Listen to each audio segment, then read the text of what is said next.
Assalamualaikum warahmatullahi wabarakatuh. Perkenalkan nama saya Fesa Asada. Di sini saya akan menjelaskan tugas pra UKK 2. Poin 6. VLAN dasar. 6.1 konsep dan fungsi.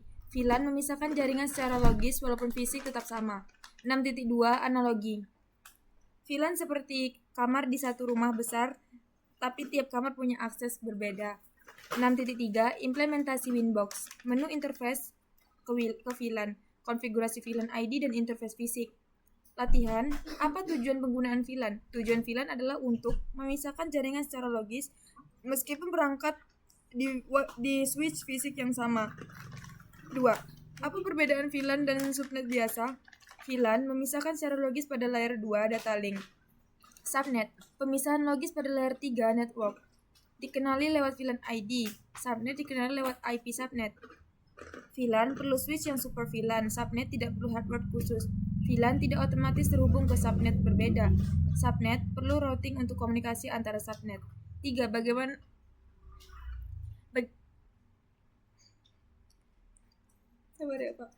Bagaimana cara membuat interface VLAN di Winbox? Langkah-langkah.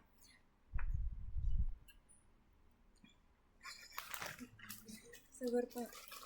1. Buka Winbox, masuk ke router. 2. Aduh. Oh, kenapa sih ketawa? Udah jangan ngomong pakai rekaman. 2. Masuk ke menu interface, pilih VLAN. Saya capek, pasti udah ngulang banyak. 3. Klik plus dan isi nama, misalnya VLAN 10. VLAN ID misalnya 10. Interface, pilih interface fisik, misalnya Ether 2. 4. Klik apply lalu OK. 5. Setelah itu atur IP address di menu IP address untuk interface VLAN tersebut.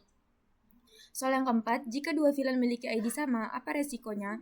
Resiko utama, terjadi tabrakan broadcast antar jaringan yang seharusnya terpisah.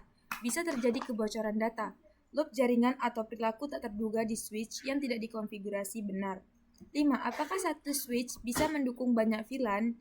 Bisa, jika switch tersebut adalah managed switch. Mendukung 802.1q VLAN tagging. Switch unimanaged biasanya tidak mendukung VLAN. 6. Sebutkan manfaat VLAN untuk keamanan. Keamanan VLAN. 1. Memisahkan jaringan sensitif seperti HR, finances dari pengguna biasa. 2. Mencegah akses langsung antar departemen. 3. Membatasi broadcast domain sehingga lebih sulit disusupi malware atau sniffing. 7. Apa yang dimaksud dengan VLAN tagging? VLAN tagging adalah penambahan tag VLAN ID ke frame Ethernet agar switch dan router tahu frame itu milik VLAN mana. Protokol yang digunakan IEE 802.1IQ. 8. Apa perbedaan VLAN akses dan trunk port? Access port untuk end device seperti PC dan printer. Kalau trunk port untuk menghubung antar switch atau router. Access port hanya satu VLAN, sedangkan trunk port bisa multiple VLAN. Access port tidak membawa VLAN tag, sedangkan trunk port membawa VLAN tag. 9. Jika VLAN tidak berjalan, kemungkinan masalahnya yaitu 1. VLAN ID salah atau tidak sesuai di kedua ujung. Port salah dikonfigurasi, harusnya trunk jadi akses atau sebaliknya. Switch tidak support VLAN. VLAN belum diaktifkan atau belum diberi IP. Perangkat endpoint tidak berada di VLAN yang sesuai. 10. Bagaimana cara tes koneksi antar VLAN?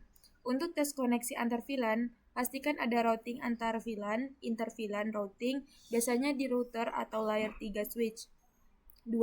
Pastikan firewall tidak memblokir komunikasi antar VLAN. 3. Gunakan perintah ping dari perangkat VLAN A ke IP di VLAN B. 4. Cek dengan tracker router atau Winbox, lalu kita pergi ke tools, terus ke ping di MikroTik. Poin 7. WLAN dasar. 7.1 konsep dan fungsi. WLAN adalah jaringan nirkabel menggunakan sinyal radio. 7.2 analogi, seperti WiFi di rumah, akses jaringan tanpa kabel. 7.3 implementasi Winbox, menu wireless, setting SSID, mode, dan channel. Latihan, apa fungsi utama WLAN? Fungsi utama WLAN adalah menyediakan koneksi jaringan secara nirkabel tanpa kabel agar perangkat bisa terhubung ke jaringan lokal dan internet.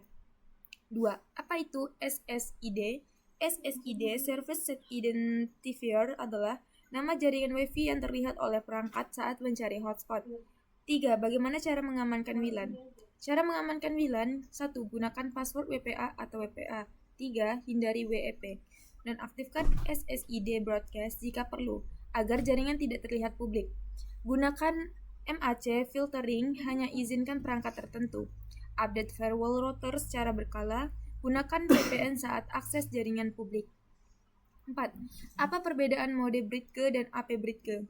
Brigge menghubungkan dua jaringan secara langsung, layer 2. AP Brigge, mode akses point menyediakan koneksi Wi-Fi ke klien. Brigge biasanya kabel atau fisik. AP Brigge nirkabel Wi-Fi. Apa resiko jika WLAN tidak diberi password? Resikonya: 1. Orang asing bisa menggunakan jaringan kamu tanpa izin. 2. Potensi pencurian bandwidth. 3. Rentan terhadap serangan keamanan, sniffing, malware. 4. Data pribadi bisa dicuri karena jaringan terbuka. 6. Bagaimana mengatur jarak jangkauan WLAN? Cara mengatur jangkauan WLAN: 1.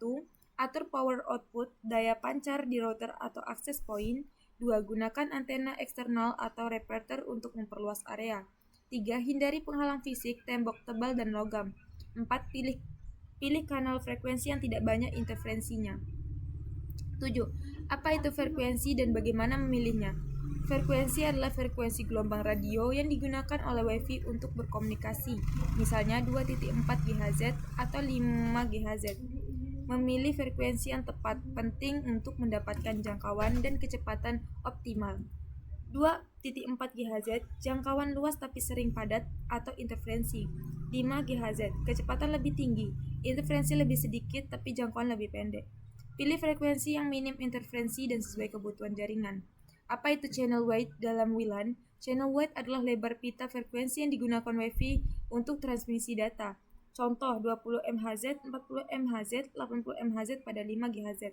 Lebar channel lebih besar, potensi kecepatan lebih tinggi, tapi resiko interferensi juga naik. Pilih channel weight sesuai kondisi lingkungan dan perangkat yang digunakan.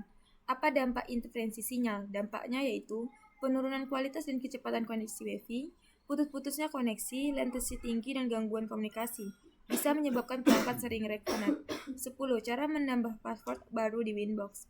Langkahnya yaitu menambah atau mengubah password Wi-Fi di Mikrotik via Winbox. 1. Buka Winbox dan login ke router, masuk ke menu wireless lalu security profile, pilih security profile yang aktif misalnya default atau buat baru dengan tombol plus.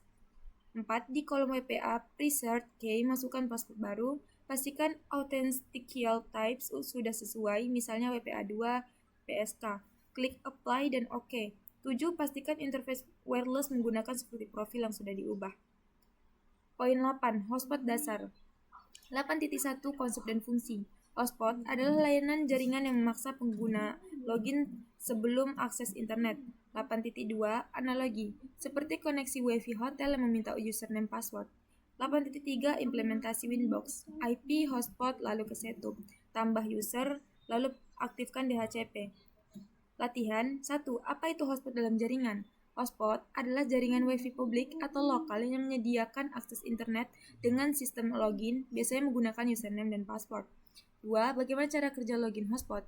Penggunaan saat terhubung akan diarahkan ke halaman login, CapTU portal, untuk memasukkan username dan password sebelum mendapat akses internet.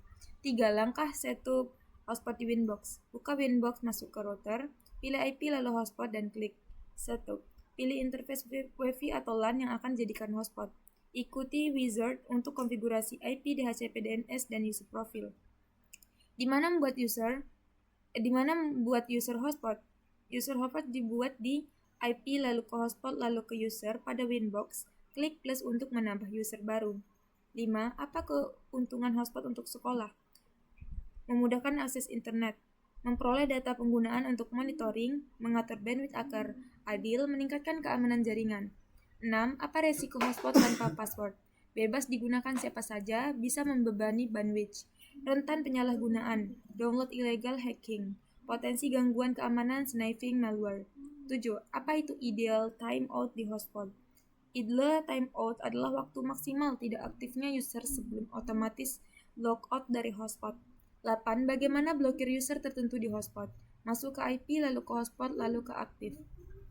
Pilih user yang ingin diblokir, klik kanan dan pilih remove, atau tambah ke daftar blokir di IP lalu ke firewall. 9. Apa fungsi DNS name di pengaturan hotspot? DNS name berfungsi sebagai alamat domain untuk captive portal, misalnya login, sekolah.net, sehingga user diarahkan ke halaman login. 10. Apa yang terjadi jika user melebihi limit bandwidth? Kecepatan internet user akan diturunkan sesuai limit. Throttling bisa menyebabkan koneksi menjadi lambat atau terputus jika ada aturan bandwidth limit ketat. Poin 9. Website blocking dengan layer 7 protokol. 9.1 Konsep dan fungsi. Layer 7 aplikasi bisa menyaring data berdasarkan konten seperti URL.